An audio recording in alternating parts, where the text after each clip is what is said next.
right. Welcome, everybody. It's another BS night here at Yankee Deer Media. I say that like it's a place. Before we get started, we're not in. Just to clarify, we're not in the same room. This is not a.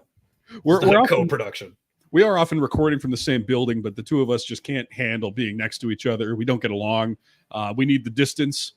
It's kind of like when you have two beta fish. You can't put two males together, but what you can do is you can put a little divider, a little clear plastic divider in the cage, so you eventually have two cages. And that's kind of what we've done here. So you would sort of presumably be the fish bonking its head against the, trying to be, and I'm the pacifist fish, over here. Yeah, you're the weak fish who needs to be protected from the more macho alpha. You're the predatory fish that sort of, preys on the pacifists, maybe the simple-minded, some might say, some others argue. But poor word choice. But so strong, Will. So strong. Strong-willed, yes. I would say another metaphor for sort of how our dynamic works is sort of, birds in a migratory season, they have just ugly, disgusting weather. Yeah, or just a season that they're trying to just get away from. Yeah, one of them is like this beautiful, majestic bird. And the bird is sort of moving away. And one flies from Sully's plane's engine. Because he can't navigate. No, internal compass. There's no way a bird would do that. I don't think that's that happened. So I don't think that's true. Sully killed like 100 birds that day, or so he says. We'll never really. Was that a false flag operation? Were those birds there? Were those Soros birds? Will, have you heard anything on this? I haven't heard anything recently, but I will say it's awfully fucking convenient for Sully to have a big batch of birds up there. He's opening the window. They're like, Captain, why do you have they're my pets. They're my pets. Yeah. Don't worry about these birds. Sully, what do you got a bag of breadcrumbs there for? Are you don't worry about it. Why do you have the window open, sir? We're at a low elevation. Who's the captain here? I'm trying to I imagine he just sounds kind of like Tom Hanks, that sort of like weird like back of the throat voice. Like I'm the captain now. Don't worry about him. Don't worry about him. And then at some point he's like, how do we open this window?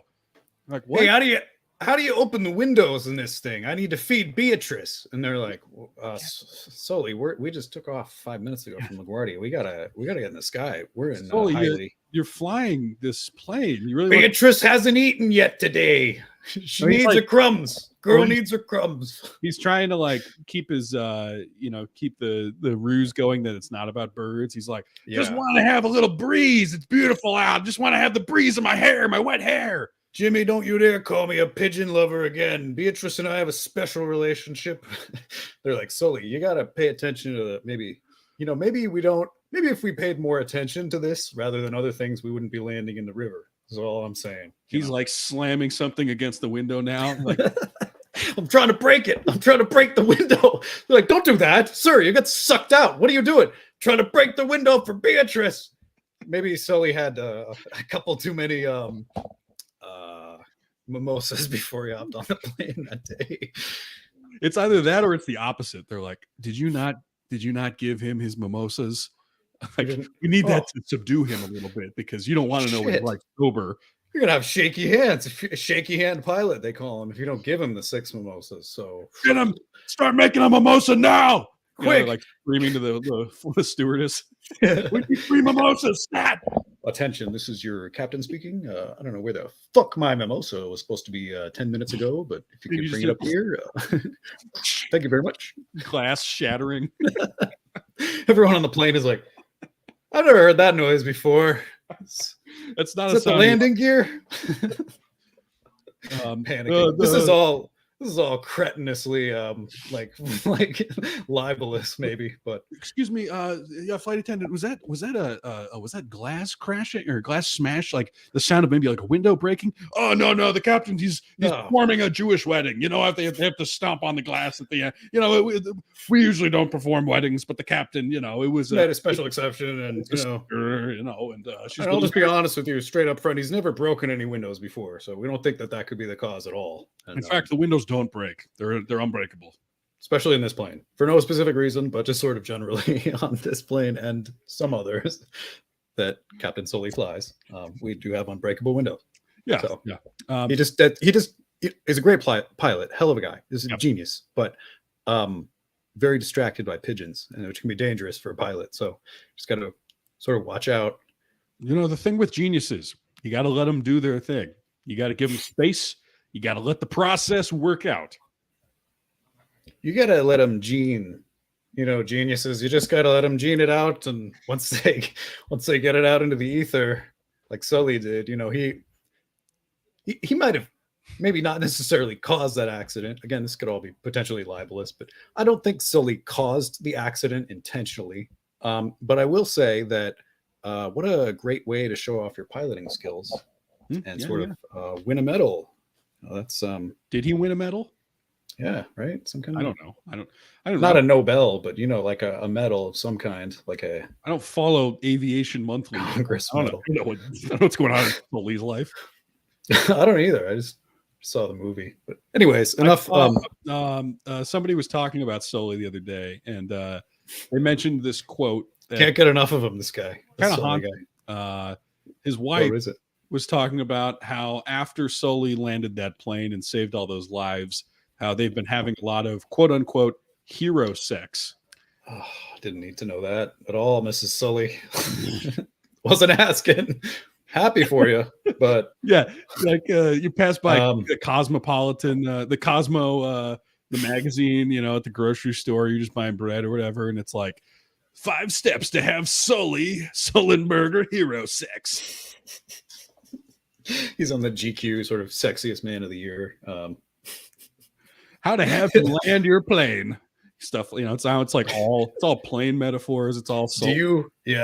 It's like, do you have pilot bod? The new craze people are talking about.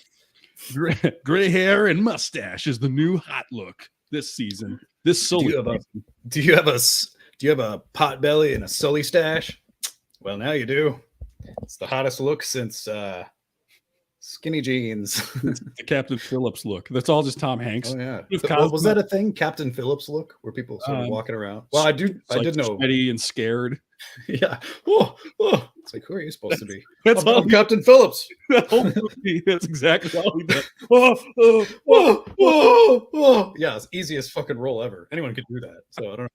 He won an Oscar for that, and great performance to Tom. But again, anyone could do this. So you could have a mentally ill person start screaming on camera. And would it be exploitation? Of course, without their consent. But otherwise, anyone can do that. And frankly, the only takeaway from that whole movie was, I am the captain now, and sort of the jokes that emanated from that.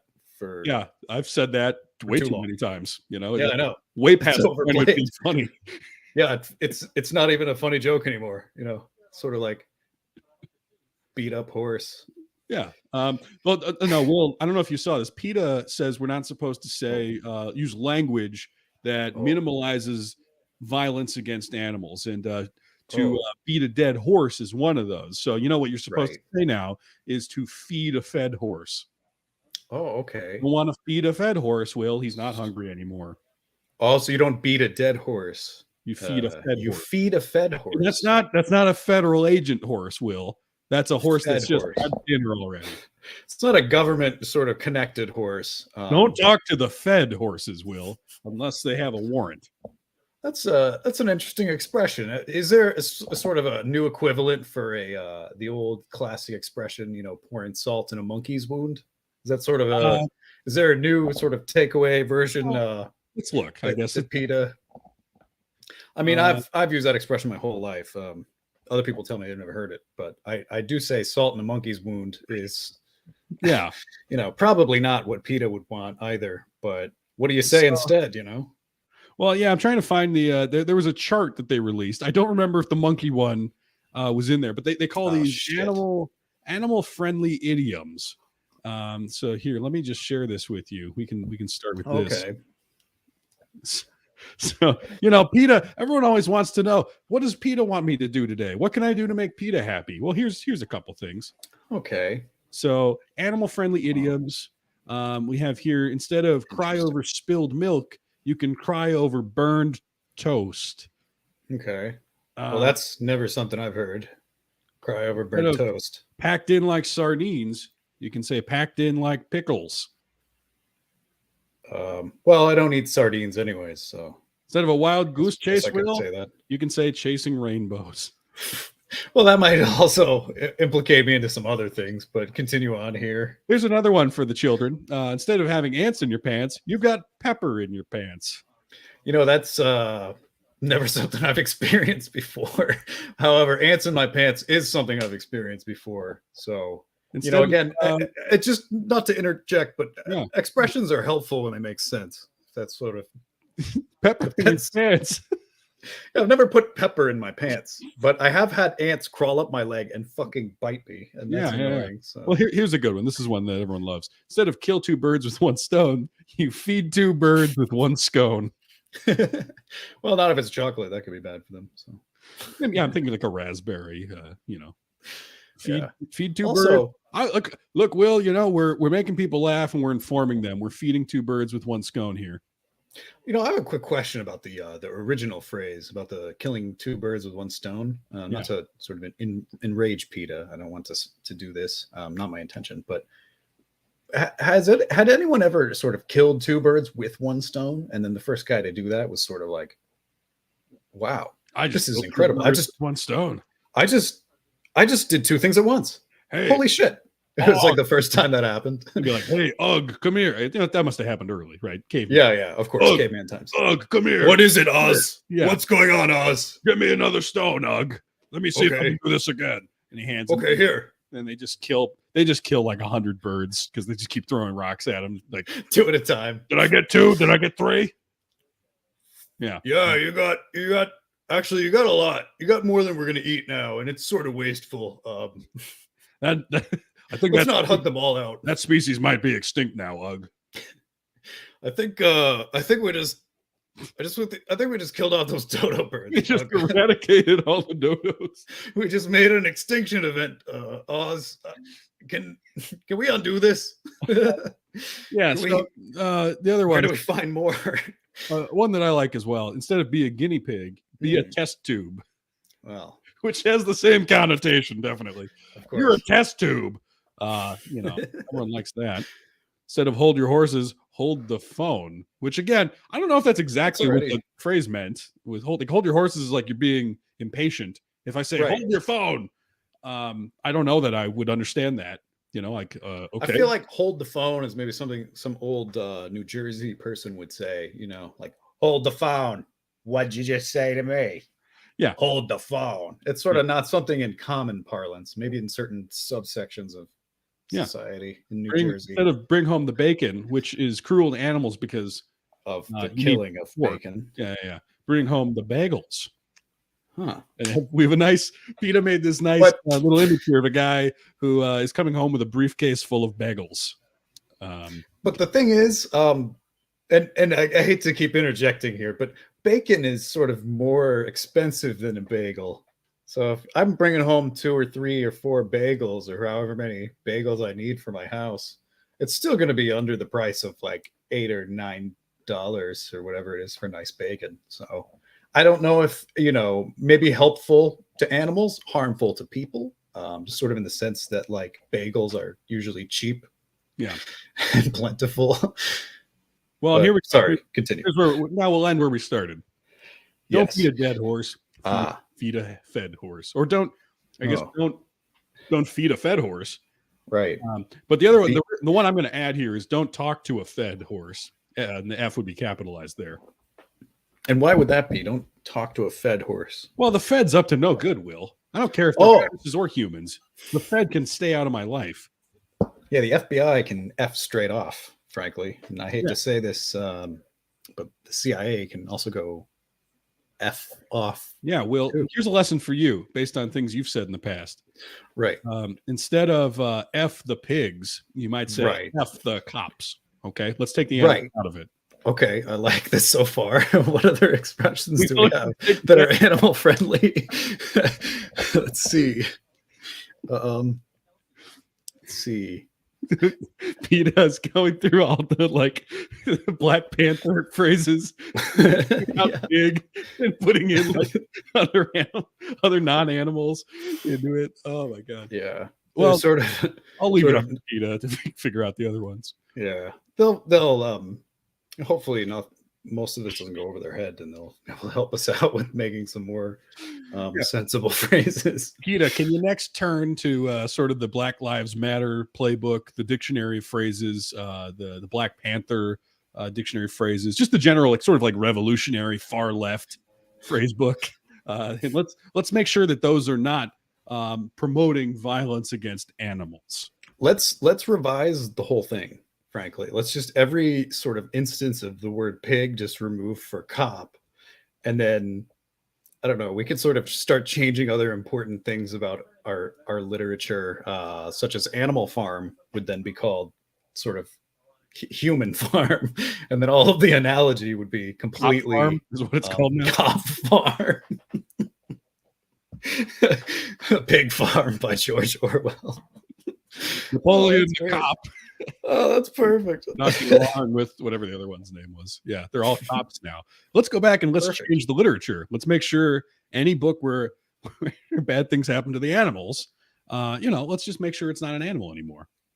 You know that movie where that movie called Lassie, where the dog called Lassie dies in the Yeah. movie? Yeah. Let's bring him back to life. Let's rush that sucker to the vet and get that vet to do some compressions and Like maybe Like the beginning of some every electrocution and So you know wake it back up. at the end of every Friday the 13th movie, the kids kill Jason.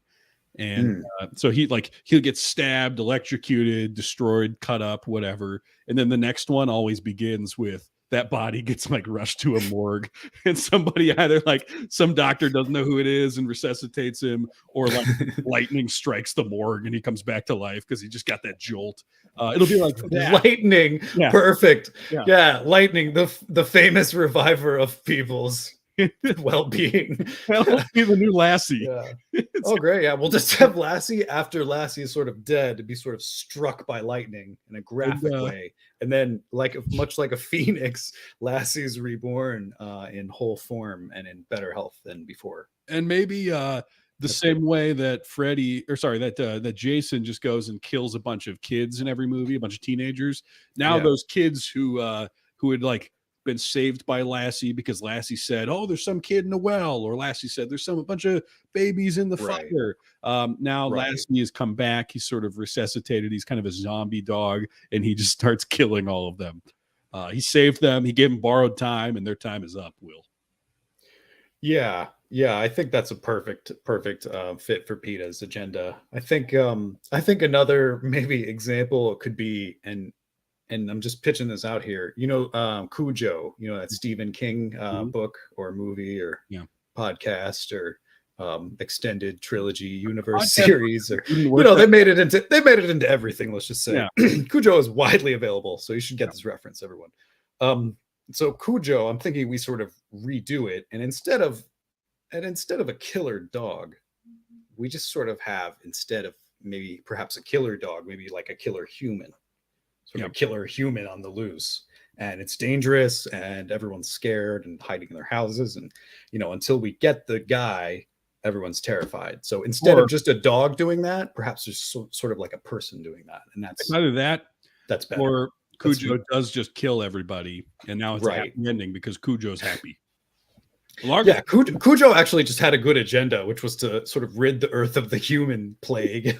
Cujo's just worried about overpopulation. All right, he wants to make sure there's resources and that the carbon footprint's going to go down. And the only way what's Cujo going to do? Vote? Run for office? No, Cujo doesn't have a lot of options. Cujo is a noble beast who loves Mother Earth, and he protects from the human parasite as much as possible. And I think, frankly, Cujo is a great dog. Okay.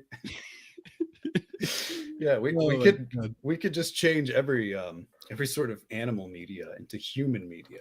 Yes. And human, I feel, and this is sort of just my position, Tom. Many people might feel differently, but I sort of feel that the human species is a plague and a blight upon this planet in some ways. So I do think that perhaps Cujo might have like a good sort of motive. So I do think this helps PETA to some extent, because I've never asked Cujo, "Hey, Cujo, why are you killing people?" Yeah. Let me just say this. Cujo nobody's asking him like, Cujo, why is there air pollution?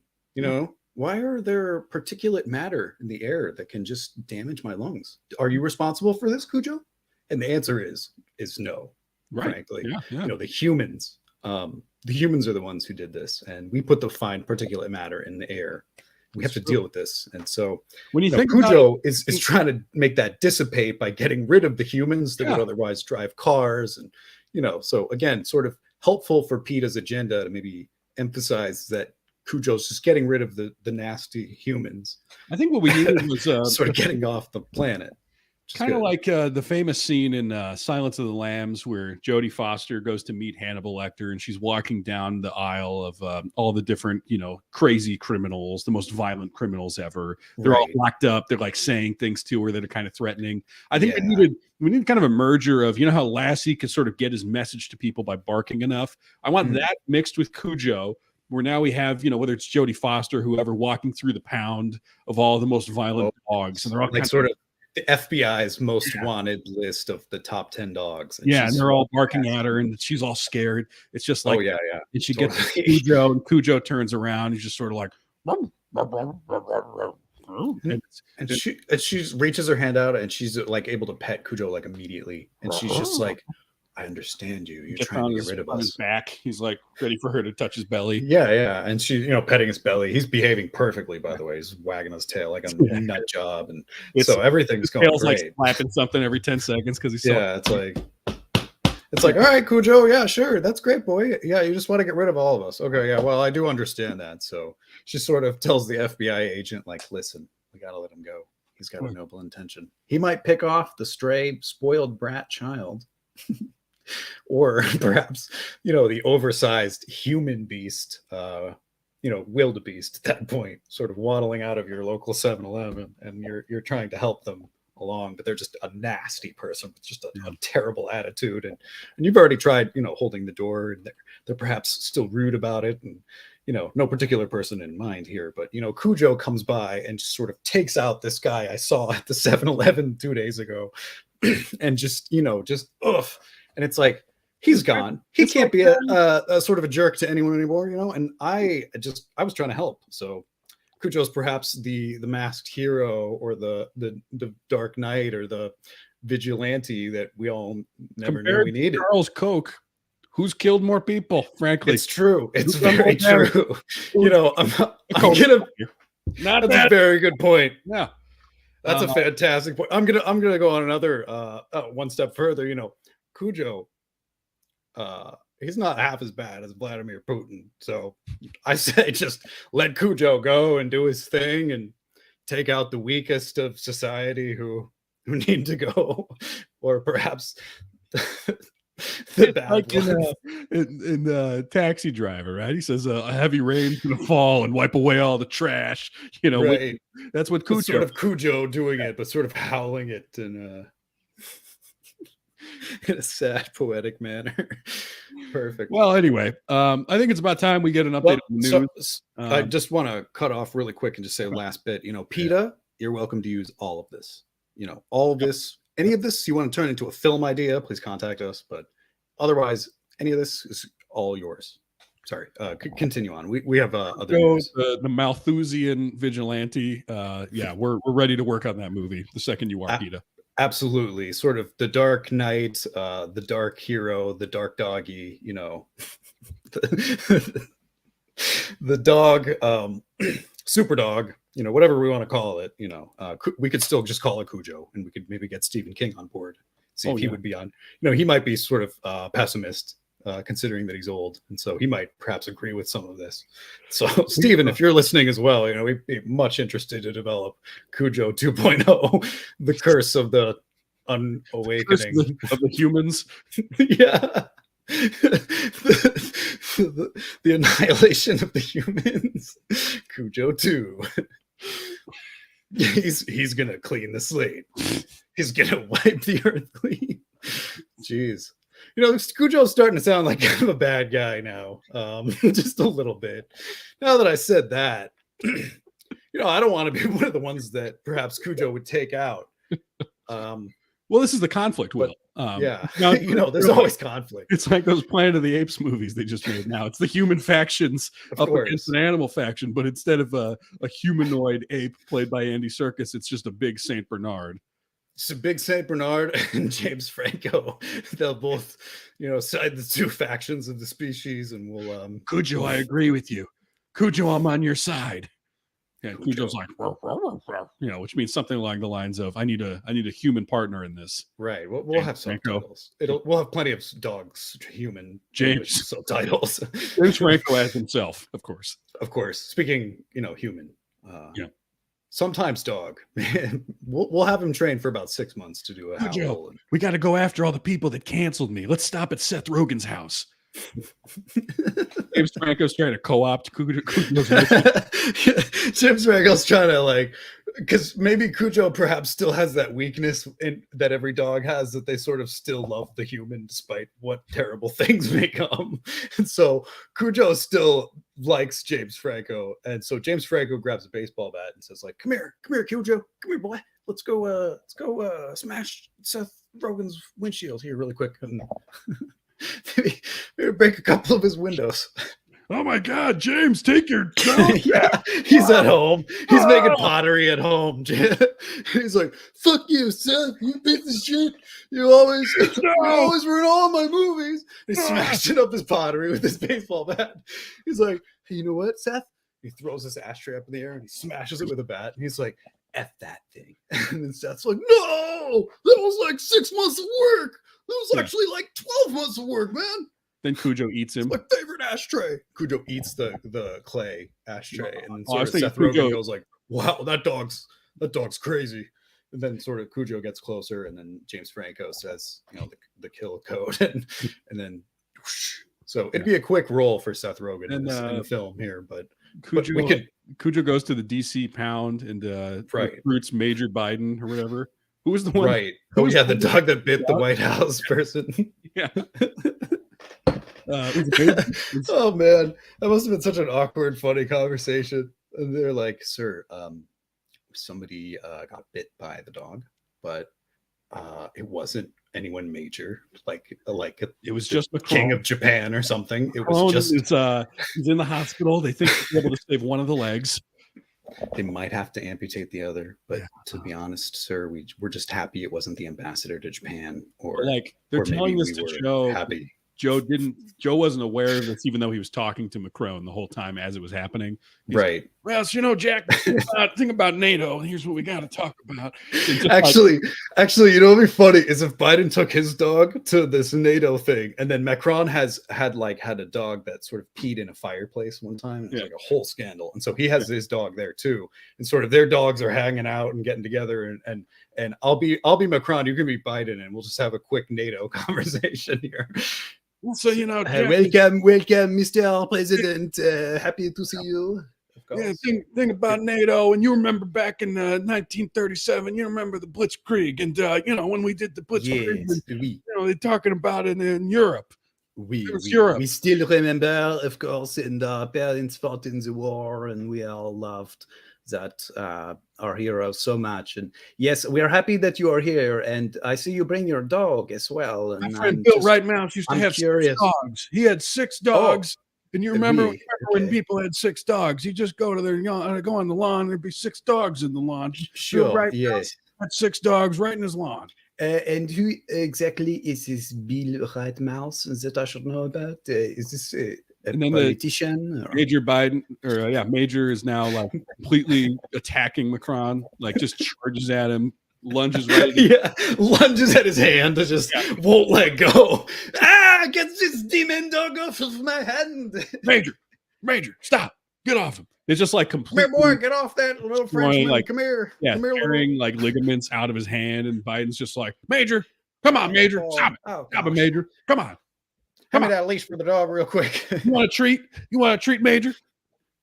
And the Secret Service are running in. He's like, I got it. I'm not too old to get the dog under control. Biden tries picking up the dog, and they're like, sir, you just had ankle surgery. We don't recommend. He's like, no, I got it. I'm a strong man trying to show strength. And then meanwhile, Macron's in the corner just sort of screaming at the sky for his missing thumb. He's like, How's the hell could this have happened? My uncle Penny Nine used to tell me, if you can't handle your dog, you ain't. It's another anecdote. He doesn't even have responses for things anymore.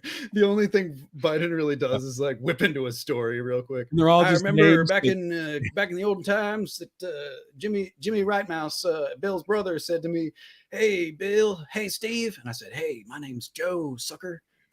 I like the idea that all of his anecdotes are the Right Mouse extended family. Yeah, I grew up with the Rightmouses. I love those people. Kindest Johnny- people I ever had. The best damn dog. Sunday supper ever. Johnny Right Mouse the fourth, he gave me that dog, and I tell you, he wouldn't give me a bad pup. He doesn't raise bad pups. The Right Mouses, they pride themselves on the quality of their pups. Rightmouse had a breeding facility for dogs, and they all used to make a killing. Rightmouse family fortune, we used to call it. This is what he's Rightmouse saying. Mansion. This is what he's saying to Macron as Macron's That's on the just- ground with right. Biden just destroying his arms.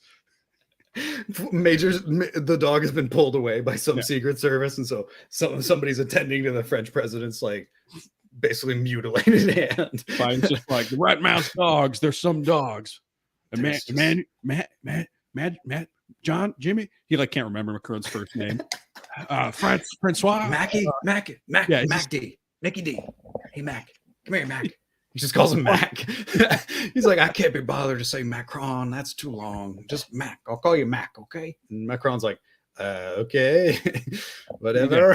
He's just like crying in pain at this point. Yeah, he's just screaming his lungs out, and somebody's finally injected some morphine into him, so he's finally got the pain under control. And somebody's seeing to about maybe having grabbed his fingers out of the dog's mouth and putting them on ice, and so taking them to the hospital. And so Macron's like out of there, but he felt reassured by Biden's NATO response, and Yeah. the dog thing was just like a minor slip up, and it won't happen again. And again, we're just so happy this didn't happen. What if Biden comes out Otherwise. tomorrow? He does a big press conference and he's like, I'd like to announce that Jill and I are going to start raising pit bulls. We started a Frenchie facility outside of Richmond, Virginia, and we're going to drive there every night and pet our little Frenchie and kiss it on the head and tuck it in. We're Say hiring its a little prayers. new fleet of pit bull trainers. We're going to have 16 pit bulls per room in the White House from now on. We're going to have 69 Tibetan Mastiffs on the third floor of the White House. He just starts spending money insanely, recklessly. I swear, that's So many taxpayer dogs money. just, like ripping up the White House lawn, tearing apart all the furniture, like running loose in all the press conferences. There's like a dog the size of a human that's just running around. He's like, that's my Tibetan Mastiff, Chucky. Hey, come here, Chucky. Jackie, don't let him hump you when you're doing the press conference. Just kick him. Just kick him off. Just kick him. It's like, sir, I can't kick this dog. It's the size of a bear. How am I supposed to do that? And I'm going to get annihilated by this thing. No. So he's got dog I'll problems. say this much: when you come to the White, like they're doing like the tours, and like Biden Right. comes over and they're like, "Oh, this is the president himself." Everyone gets so Oh, Mr. excited. Mr. President. I just want to make sure none of you have steak in your pockets, right? Don't Hey, you take, guys. don't hide any beef in your pockets because the dogs they'll smell that and they'll find you. Any of you folks got Slim Jims in your pockets? I knew it. I knew you'd have some Slim Jims, Steve. Give me that thing. I'm the only one that carries dog treats in his pockets in DC. I'm making that a law soon. There's just like flats of meat hanging out of his suit. He's like Taylor. Like those cartoon sort of like hot dogs that are connected on a long string hanging out of his back pocket, and many stray dogs running after him sort of We across just the had, White House lawn. And We just celebrated St. Patrick's Day. I got all kinds of extra corned beef. I'm pulling out a string every couple hours, handing them to a dog. Jill made freaking 15 pounds of this cold corned beef I got sitting in the fridge. She cold roasted this thing for 79 hours, and it's the best dang thing I ever ate. But I can only eat so much of this corned beef, Joe. And I'm Irish, but I can't eat that many potatoes anymore either. And my diet, my health is just deteriorating. And I'm trying to keep it together, and so feed the dogs with this corned beef brisket. Give it to them and give them the hash too. Let them know that their old pappy sends them a hello and a God bless you on St. Patrick's Day and a blessing from all the Irish. Mr. President, it turns out one of the roving bands of pit bulls, they tore apart the new terrier. I'm sorry, sir. Yeah. And then the agent just continues. He's like, "Sir, I'm sorry. I just got to go through a couple of bad news points here. We got not only that, but that statue of Lafayette across the street, the big Tibetan Mastiff knocked it over and pissed on it. And that was all caught on TikTok, sir. And we got to get that under control here in about 20 minutes before it blows up in our face. So that's just not the only thing. The fourth floor and the Nixon bowling thing is all effed up. It's been ripped up by the Frenchies. They've just pissed and shitted on it all over the place, and it's all effed up, sir. It's all effed up and jacked up. So don't even go down there anymore.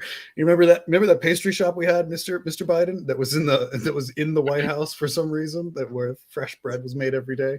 Yes, sir. That part of the White House is destroyed. The Tibetan Mastiff again just went through there once, and it just cleaned everything out. At some point, he remembers he's been talking for too long.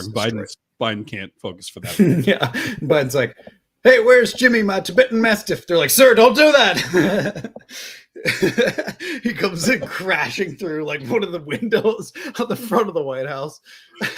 Part of the White House roof just slumps, makes this creaking noise. And then Biden's like, "Oh, shoot, Jack, that doesn't sound good.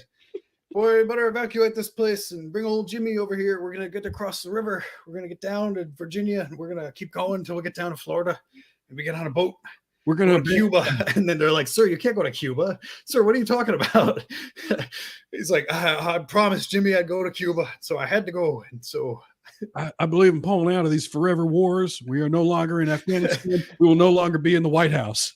We are leaving it to its new inhabitants, the dogs. We need to stop being a diesel state, god damn it. And we need to definitely get away from the industrial military complex that this freaking country built on. We need fairer wages, Jimmy. And I promised Jimmy all that, but I'm going to go to Cuba first on vacation because Fidel's brother promised me a sweet deal on a casino, a hot spot down there. And old Jimmy loves to gamble. So we're going to hop on the old Air Force jet and whip on over down there. And maybe you'll hear from us in about a week." And they're like, "Sir, you're not retired. You're the president of the freaking United States."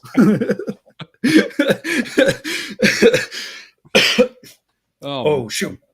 I thought that was a dream still. Oh my God. Yeah. Well, that was a long start here. I want to switch from humans to the technology world. So this next thing I have here is I saw it on Twitter. I think it's interesting as AI is sort of developing more.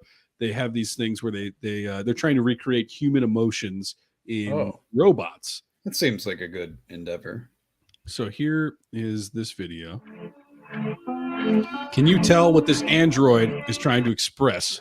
And I'm going to stop it right there, right at the very beginning here. Look at this android with wide eyes. What would you say? I'm going to say that kind of looks like Bezos' face. Not to coin a new phrase or anything, but I'd say that's sort of a bit of Bezos' face in that sort of expressionless and bald and neutral. And I don't know too much about what's going on because those eyebrows are sort of Botoxed in place. So I'm not getting much of sort of expression or, I mean, what do you think? Is it sort of confusion or? He looks terrified. Looks like you're watching one of Biden's pups tear apart a Secret Service officer or Secret Service agent. It kind of it doesn't look like a good representation of like, I don't know. It's just not it's like a natural disaster survivor sort of, and this is horrible to say, but sort of like a recovery victim of a horrible event. And it's the face of trauma. It's the face of trauma. Exactly. And so it doesn't look, maybe if it had some more hair, I could get some more tone from this thing. But again, Bezos' face is all I'm getting from this. So, what about that one? Not happiness. That's for sure. So maybe some anger. You've irritated the robot. See, it's funny because we're having different reactions. I think the first one looks terrified. This one looks like Yeah. it's maybe medicated. The droopy eyelids. Perhaps. I think some of that terror has gone away. Probably not Hmm. not due to natural processes. Right. Yeah. Yeah, it does look sort of medicated or perhaps under the influence, but it doesn't seem necessarily benign either. I'll just say that. Ooh, okay, no, this is getting bad. I've angered this thing further, is that sense I'm getting here. His eyes are narrowing. He's sort of, you talking to me? You- That's what it's a little bit. How about now? I think it Uh, looks like it smells really bad in the room or something. Perhaps. What is Oh, that? yeah. Ugh. Sort of a Clint Eastwood face, if you will. All right, so they say Nicola was created to test how well androids can translate human emotions into facial expressions. So what's funny is you see this up against the guy that it's modeled after. It doesn't much look. Well, I'm not to be critical, but it doesn't much sort of look like him. This looks like a normal put it human plainly. face with normal human emotions. This looks like Right. sneaky and sad and depressed. There's so much negativity. There's a bad vibe to the one on the left, that's for sure. I would. I don't know if you've heard this British expression, gormless. No, I have not. Gormless. It What does just it sort mean? of means like, not to use an offensive term, but a mongoloid, which is like sort of like, I don't know. Oh, you're digging yourself in a hole here. I'd back this. Okay, I'm backing up. Sorry.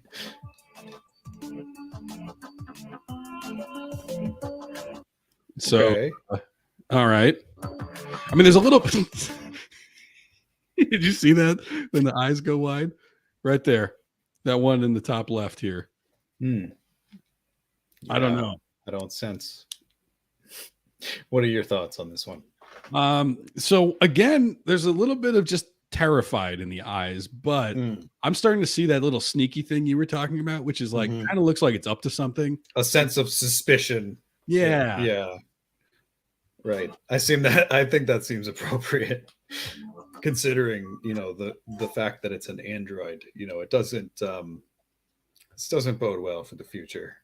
Well, so they say start looking like this. It was programmed to visualize 6 basic emotions. And when I look at these, I can only see really 4 of them clearly. I don't know that I could confidently tell you what any of these emotions are. Can you? Oh, man, I'm going to have to take a better look at this thing. Well, so yeah. Oh, man. This first one, let's start with this one. Angry, I don't know, suspicious, frightened. Yeah. Okay, let's just say frightened. I'm going to say bored, neutral, pretending to be happy. These are my guesses. Right. The ones under the subtitles. I can't see those ones. I can't get those to go away. Those ones sort of have the black CIA strip sort of over the eyes, as if their identity has been hidden from sight. All right, there we go. So honestly, they look the same to me. They look exactly the same. All these bottom ones. I don't know. Are those? Yeah, I don't. I'm going to be honest with you. All of them look the same to me, more or less. I don't sense much emotion from this, but I just sense sort of sadness or displeasure with either the state of things or whatever you're doing to this poor android. Oh man. Disgust. Okay. Anger, disgust, fear, happiness, sadness, and surprise. Let's go back and look at them. Anger, disgust, sadness. What were the other ones? Surprise is the last one. They look the same. None of these. They all look the same. Are they even different? Are we just being pranked here? We're just being trolled by these people. This is too much. There's not even a slight. Okay, that's a little more expressive, perhaps, but only slightly. I didn't see that one. It has 35 actuators, 29 of which control muscle movement in its face. All they seem to do is make it look a little more uncomfortable. like a little either from neutral to more uncomfortable is what I see. These are one could make the case, and I'm not saying, but one could if one wanted to, that this sort of are all the faces you make when you're having a sort of number two on the toilet, because they're all sort of like discomfort, and this one looks like suspicion and anger, sadness, fear, frightenedness. Well, these are all just sort of they're bowel movement. A lot of the same, but yeah, they're all sort of bowel movement expressions. Pardon the toilet humor. You know, we did a 40-minute riff on Jack Nicholson at Poopies last week, so I don't know. I don't think we can. Yeah. We're in a place to stand on that soapbox quite yet. I don't think so. That's true. Oh my god, yeah. Well, so another thing that came out, which I thought was interesting, was you haven't seen the new Batman movie yet, have you? Mm-mm. Well, so there's a scene in this new one. No, I thought it was so boring. But I'm not the audience for it. But they released this scene that I think captures. I haven't watched all of it. I watched about a minute of it. But this was a big scene that they cut out of the movie that introduced the new Joker. And I think it gives a good sense of. Ooh, that's loud. Sorry. Whoa, coming in hot. Yeah, sorry. A sense of like the pace of this movie. So we're watching this. All right. So what happens in this movie? Not a lot. It's like the movie Seven, but an hour longer. Right. Apparently, at some point, Batman was going to meet the Joker, and I'm not sure why or where exactly it fits in. But I figured we'd see what's going on here. Okay, all right. Is there sort of need in the script that I should know about, any context? I honestly don't remember. The Riddler's like killing people, and he's trying to catch him. I don't know where this fits in. Ah, okay. Well, that seems fairly straightforward.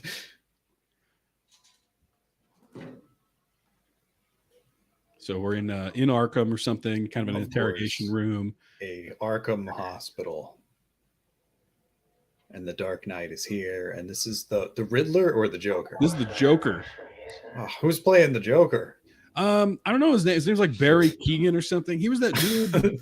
He was a creepy kid in that Colin Farrell movie, Killing of a Sacred Deer. He was in Green Knight. He was in, I don't know. He always just plays like a creepy weirdo kid. Oh, okay. Yeah. So this is him with a lot of makeup on, right? Yeah. Well, I don't know. That's funny. Not too much. I'll say this. From what I know, Jared Leto would be pretty mad about this because I think Jared Leto went all out for his Joker performance. Oh my god! And he tried to make sure no one else could do it. Jared Leto, you know, he's gonna get like a role as just a normal guy sometime. You know, he's gonna play like, you know, sympathetic post office worker, and it's gonna be like all he would do is collect mail. All he'd do is look at stamps. You know, like he's got to find a way to make it weird now. Right. It's gonna be a bunch of like, yeah, you know, he drove around. He asked for a mail truck, and he just drove it across the country. And then like we had to delay filming because he was too busy just delivering envelopes to people that wasn't even the real mail, but he wanted to feel like he had all the mail in the country to deliver. And he went on a bender for at least 2 weeks, and he crashed a mail truck in downtown Las Vegas, and he was apprehended by the police for like 4 weeks, and we had to shut down productions. But he said he was getting into the role. And so that was the important part. And we really wanted him for the role. And so we stuck through him despite the trial, despite the very public media presence. We wanted him to do the movie.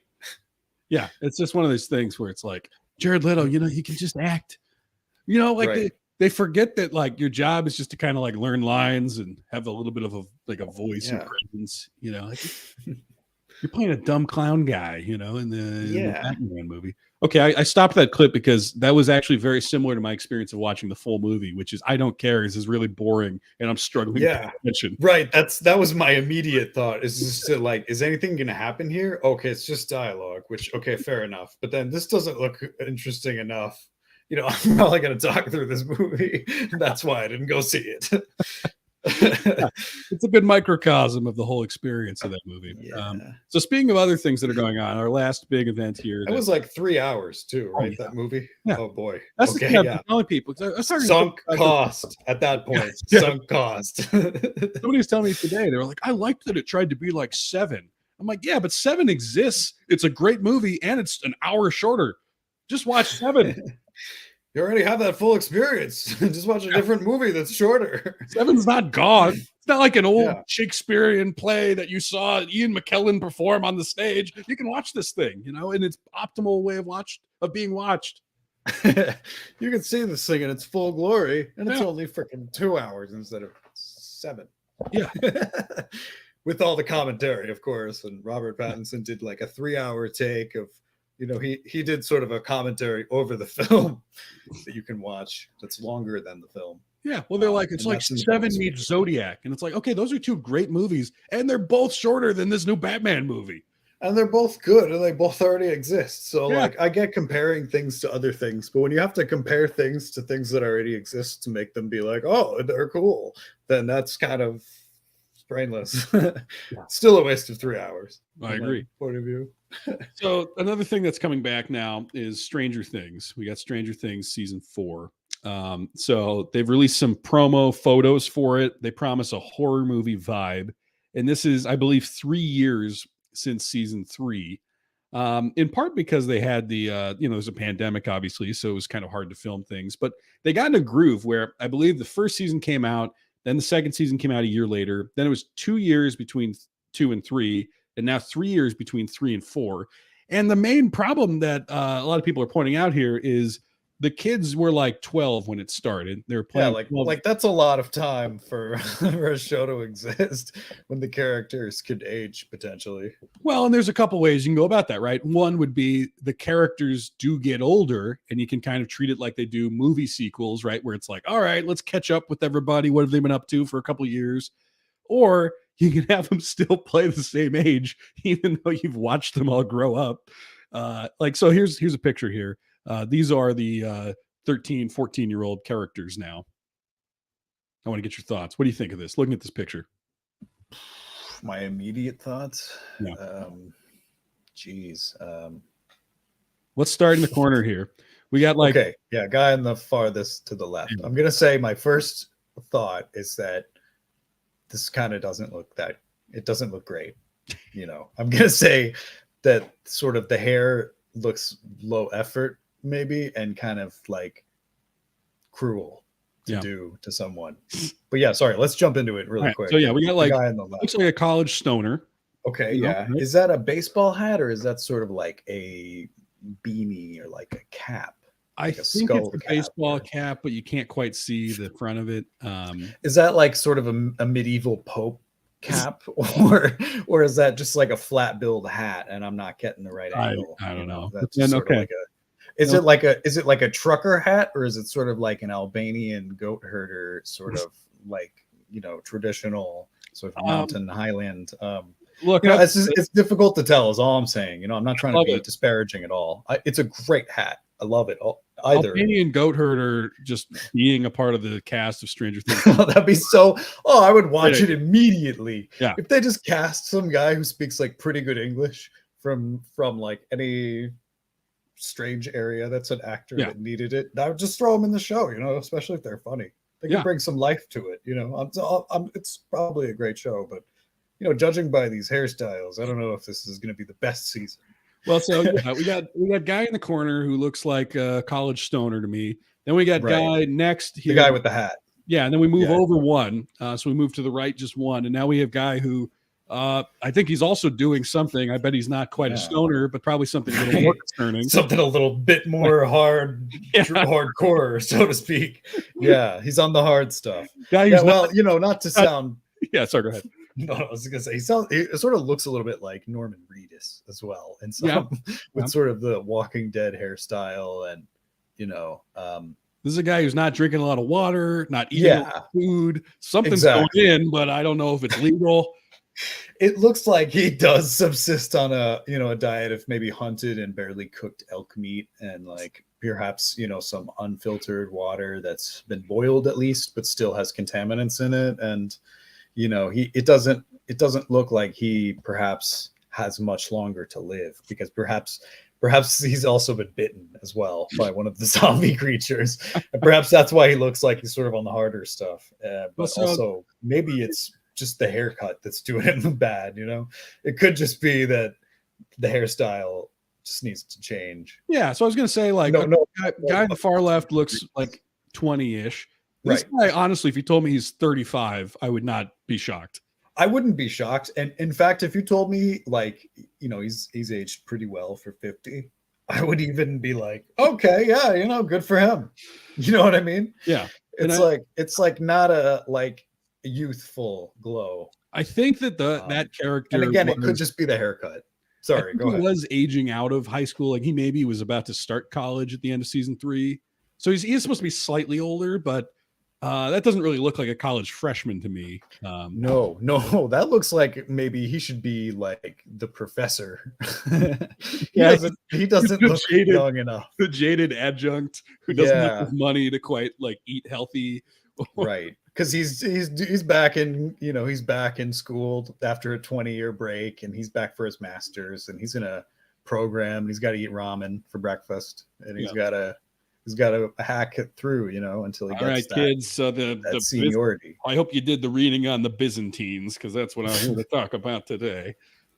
I would just love to talk about the Byzantines for an hour and 75 minutes. And that's, by the way, 2 hours.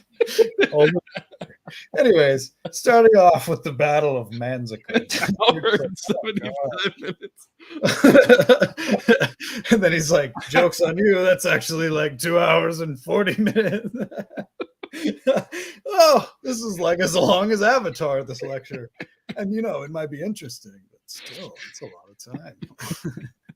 All right, so then next we have 11, the main character, who's like the kid who I think is bald in the first season or something. Okay, it's been a while. She grew back the hair, maybe. She did grow back the hair, and so she looks good for her. Teenager is plausible, right? But like they're, I think they're like just very. I don't even know if they've even started high school. By season 3. And that's where we are with her. Same thing we got Will over here. I think Will Byers was his name. Looks like an adult, like a young adult, right? Like if you told me he's 17, 18, I think, yeah, okay. Shelley Duvall. Again, I mean Finn it's just the haircut. Yeah. Oh, sorry. I was just saying, these three are all supposed to be the same age here. And they don't look as old as the guys on the left. But what I don't get is, why don't you just show, like, do a 3-year time gap in the show, just like in real life? Right. And now they're all a little older and they're all like finishing high school. Who cares? This is a show about like monsters in Russia. And like they got to go to Russia to get the sheriff back or whatever. They'll try and insert logic into this. Yeah.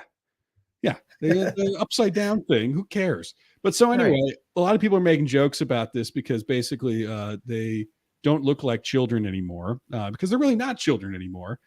So like here's the sheriff guy. Wow. He looks like Bruce Willis now. Yeah.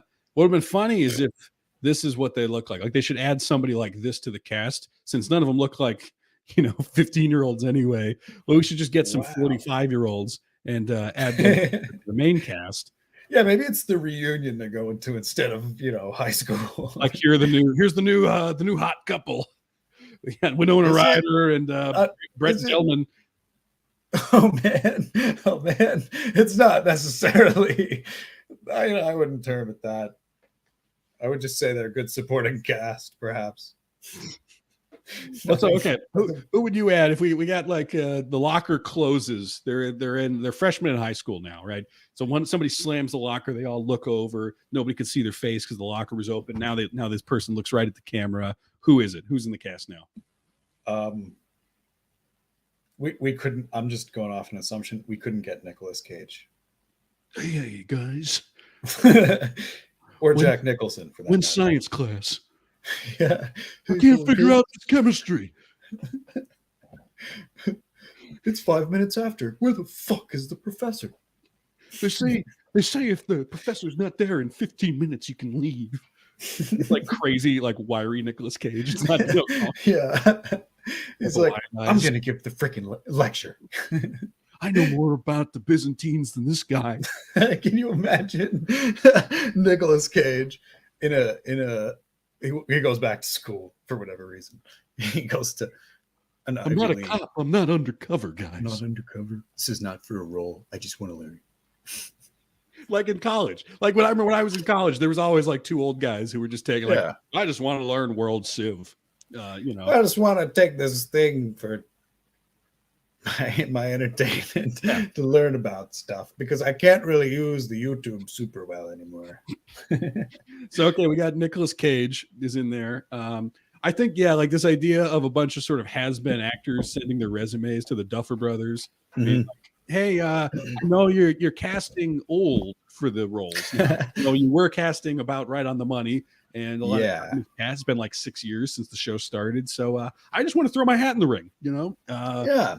I think I'd be great at playing Billy, the new jock. I'm just throwing it out there. Yeah, you know, I've heard the show has kind of like swung the momentum, you know, a complete 180, and now they're going for like an old thing. And so I just want to submit that I could be in the cast, you know. Like if this is casting, you know, I'm looking for work, and so this would be a great game. Don't talk to Billy's girlfriend. And they look over, it's Paul Giamatti in like a leather jacket. It's old AF Paul Giamatti, not like digitally unaged. Who's talking to my girlfriend?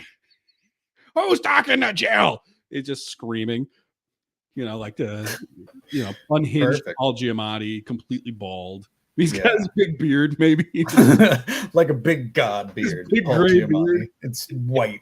It's pure white. Maybe a little bit of pepper. And like there's a scene with the teacher who's clearly like 30 years younger than him.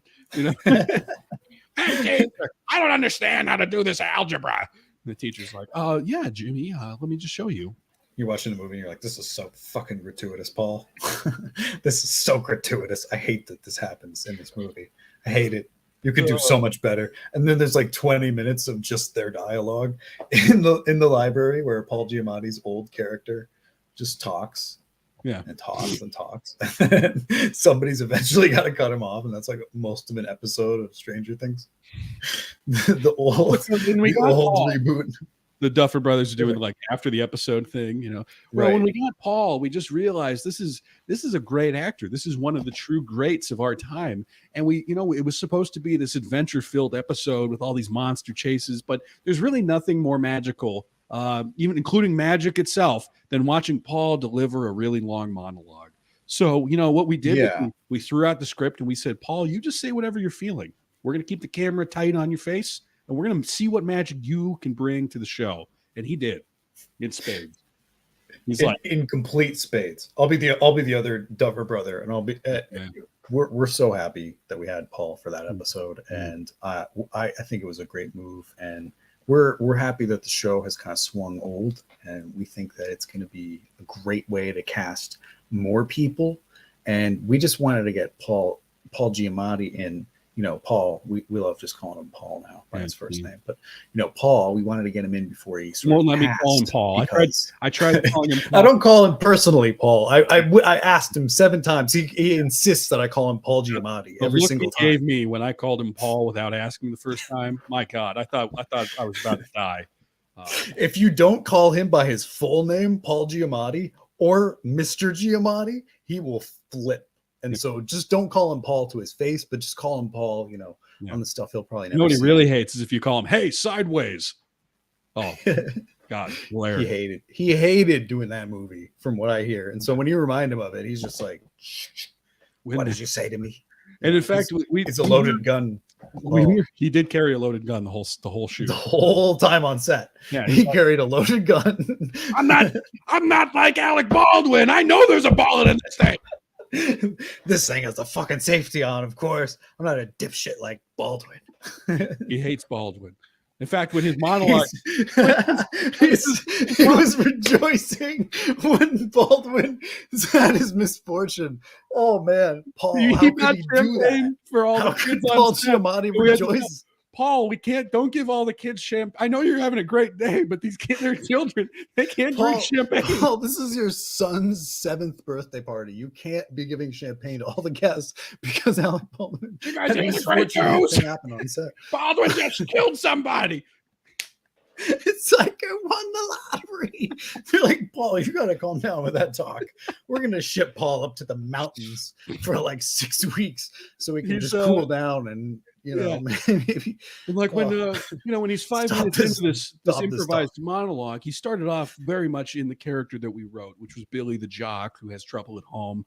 We were a little Right. concerned when it did turn into about a 10-minute analysis of Alec Baldwin's career and his lack of acting skills, but we just ran with it. We let him run with it.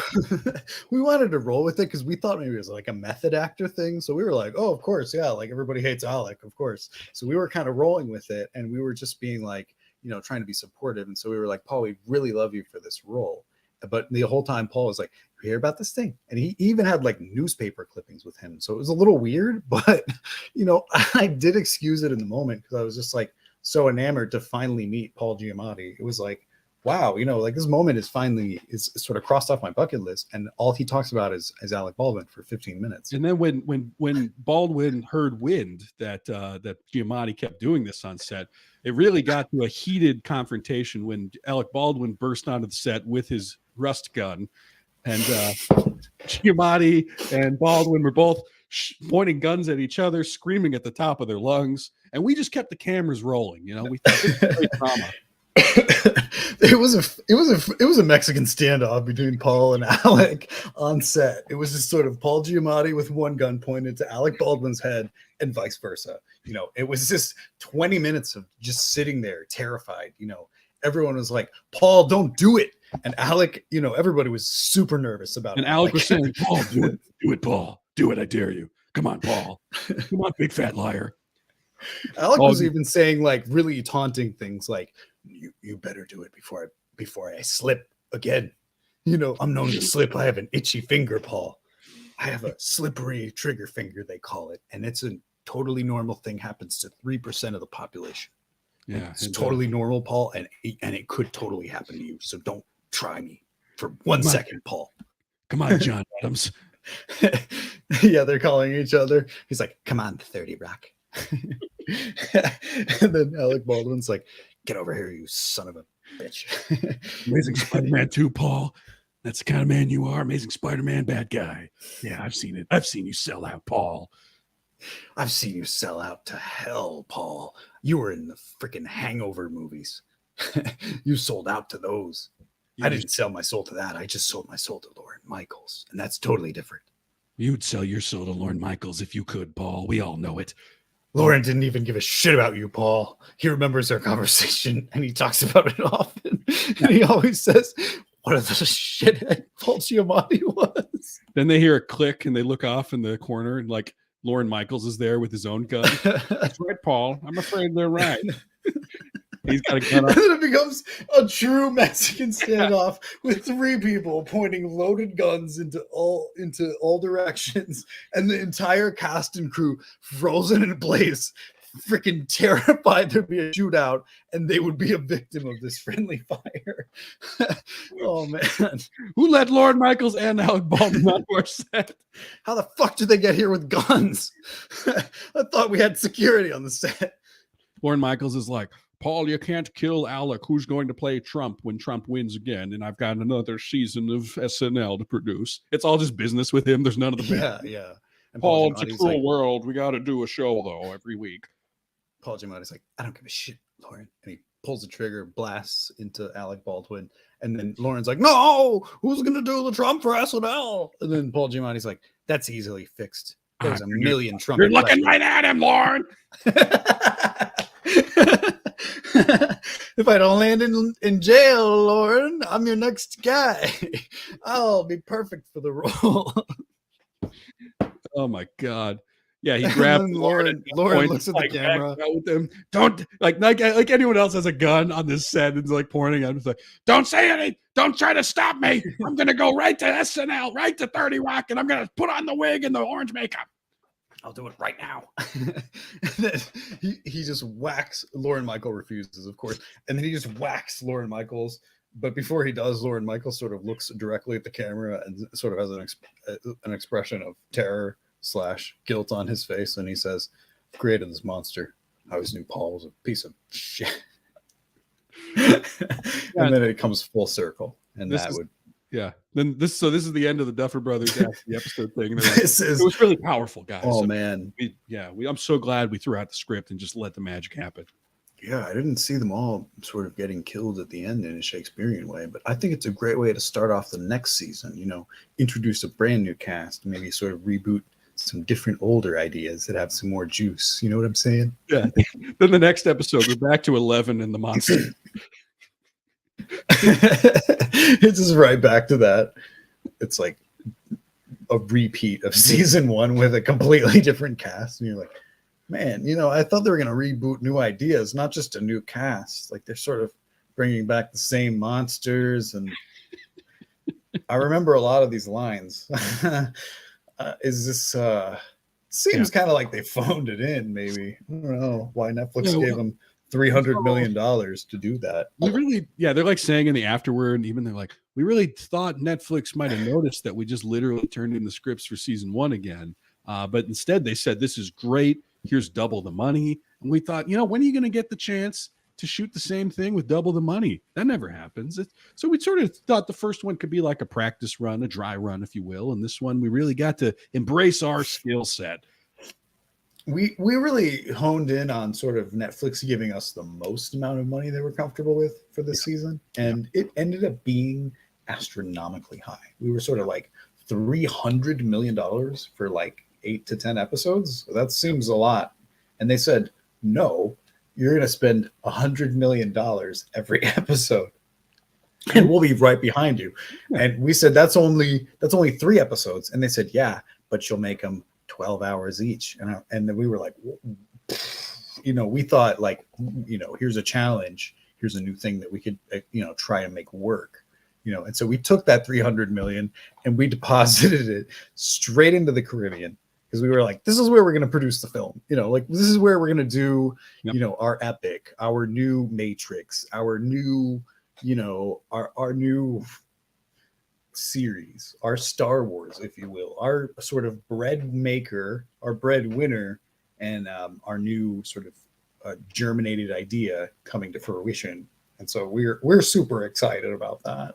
And we can't wait for the next season and the season after that. Yep. And we're trying to get up to Bezos level. Netflix said we're trying to get up to $1 billion at some point. And Netflix is like, listen, that's 1/12 of our annual budget. We can't give you that much money. And we said, we'll send over lawyers. Yeah. It's not a big deal. We'll bring over the lawyers. And we'll just sign it right now, and then we'll make Stranger Things your headline show. The one we'll make that they did not want another dead Alec Baldwin on their hands. So no more dead A-listers in our contract. We didn't kill him, though. To be fair, that was all Paul. So we don't really feel guilty. Listen, that's a blood feud between Paul and Alec, obviously, and we don't want to get involved. And that's just something, unfortunately, that happened, and we were able to catch it on camera. And act of God. Some people say, did we exploit it? Of course. Yes. But it did indict Paul to go to jail for at least 6 months later that year, and then he got released. Paul did break out of jail. He did tunnel out. Well, yeah, that he wasn't released. He sort of escaped, if I'm not mistaken, right? He's on the loose right now. Oh, brother. And we do have a robust security team with us at all times. That's great. Yeah, because we don't want to sort of like have Paul come back and say, you guys are responsible for this. And we don't want that, because that would be a nightmare. That's why we have 15, 25 security each. And that's why we travel with a 40-car detail.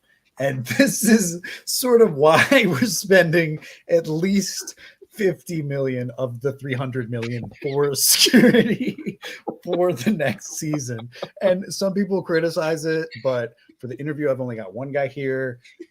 My brother here, the other co-producer of Stranger Things, only has like 4 security with him. So the room is not that busy. The rest are right outside the door. They're all outside. So thing is, it doesn't affect anything. It doesn't affect shit. So we can just do this interview and continue now. And the show, fortunately, will also continue. And so we're looking forward to the next season, where we spend the extra 250 million in the Caribbean on investments for fun episodes. And so we're trying to do three episodes of 12 hours each, and that'll be a bonus for everyone. So look for those in the future on Netflix. Then this is when it transitions to the next one. Just like that was the whole. Yeah. In so many secrets. He's spilled like a ton of stuff that was probably on an NDA, but like the Netflix doesn't sue them because what can they do? You know, Yeah, sunk costs. They've already sunk so much into the show. It's their flagship show now for whatever reason. Oh my God. Well, all right. So we made it through another big schmooze. Any last lingering thoughts you wanted to get out before we wrap it up here? I guess go check out the new season of Stranger Things. I guess. Yeah, see how close we are. Yeah, we're predicting hopefully something that'll definitely happen.